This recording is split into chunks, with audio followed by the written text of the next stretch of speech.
म्हणताय सगळेजण म्हणतात शिवाजी महाराज दुसऱ्याच्या घरात जन्माला आला पाहिजे, भगतसिंग दुसऱ्याच्या घरात जन्माला आला पाहिजे, तुम्ही लढा, आम्ही घरात बसून दर घेतो, काय करायचं ते करतो, ही जी भावना आहे शेतकऱ्याची. त्यामुळे शेतकरी हाच पहिल्यांदा मी तुम्हाला सांगतो शेतकऱ्याचा वैरी आहे. शेतकरी जर लढायला शिकला, रस्त्यावर यायला शिकला, तर ह्या व्यापाऱ्यांची बिशाद नाही, या दलालांची बिशाद नाही. त्यांना कधी आपण पायाखाली तुडवून मारून टाकू हे त्यांना सुद्धा कळणार नाही. पण आपण माझा शेठजी लय चांगला आहे, उचल देतोय, अरे 2% देतोय काय फुकट देतोय? तुम्हाला वाटतं लगेच मागले मागला दिला, फुकट दिली तर मग शेठजीचं पाय धरून पाणी, त्याबद्दल माझं काय दुमत नाही. पण ते तुम्हाला व्याजाने पैसे देणार तरी तुम्ही त्याला चांगलं म्हणणार, ही पद्धत. हो, जिथं चुकतंय तिथं चूक म्हणूया, जिथं बरोबर आहे तिथं बरोबर. आता अनिल शिंदे सरकार म्हटले चांगला दर दिलाय, काय वेळा मला वाटतं सरकार तुम्हाला 550 चांगल्या क्वालिटीच्या बेदाण्याला चांगला दर मिळालाय. पण त्यामधल्या ज्या त्रुटी आहेत, दोष आहेत, ते दोष आपल्याला दुरुस्त करायचे आहेत.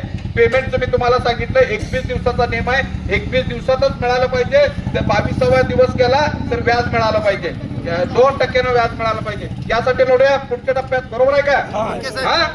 बेदाना बॉक्सचे पैसे मिळालं, अर्धा आपल्याला मिळालंच पाहिजे, यासाठी लढूया का? लढूया.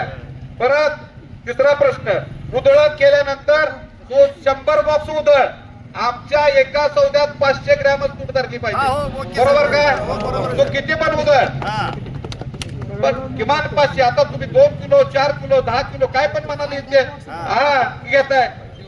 हे 3 प्रश्न तुम्हाला सांगतो, सांगली, तासगाव आणि पंढरपूर बाजार समितीच्या अखत्यारीतले आहेत. या तिन्हीवरती आपण आता सोलापूर जिल्ह्यात आपण लगेच बैठक घेऊया. म्हणजे मी तासगाव आणि सांगलीला तयार केलं भाऊ की बेदाना बॉक्सचे पैसे द्यायला, पण पंढरपूरच्या बैठकीला मला येता आला नाही, विषय लांबला तो राहिलाय. आता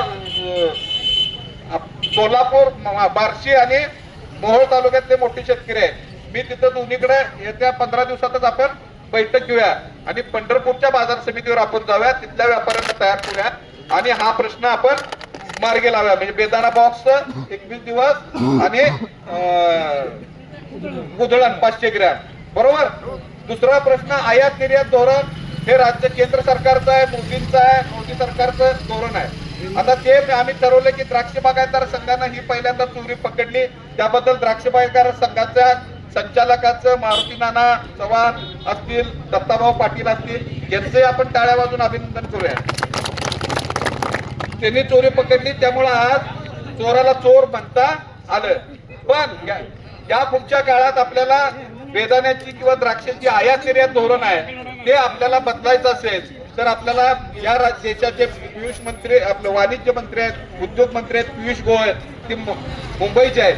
तर या प्रश्नावर आम्ही राजू शेट्टी, द्राक्ष बागायतदार संघ, बाजार समित्या या सगळ्यांचं